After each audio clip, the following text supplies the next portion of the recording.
One of the biggest killers of joy and happiness is expectations. They say expectation is the killer of joy, and they were right. We actually have neuroscientific psychological studies to prove this now.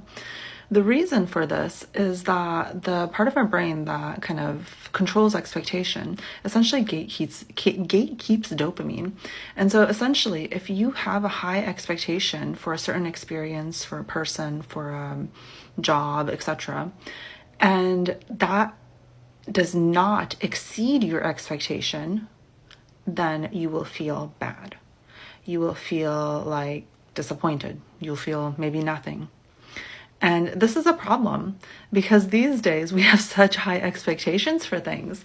We see all of these like events on social media, or all of these trips people are taking.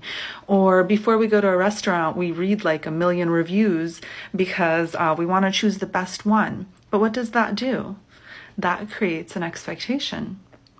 And if you're old enough to remember this, we used to actually just kind of like stumble around the streets and go to like a random restaurant.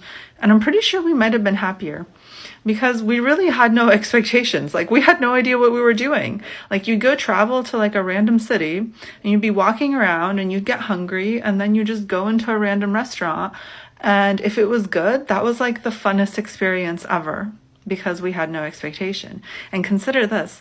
If we actually had Yelp back then and we knew that that restaurant was supposed to be really good, then actually we wouldn't have been as happy. Like we would have just been like, oh, well, it was supposed to be good and it was good. So I guess that's, that's okay. And so maybe the solution to this is for us to expose ourselves to less information. I mean, I don't have a solution here. I'm just kind of having ideas on the internet, but it's something to think about. Maybe exposing ourselves to less information might bring us less expectations, and less expectations might bring us more joy.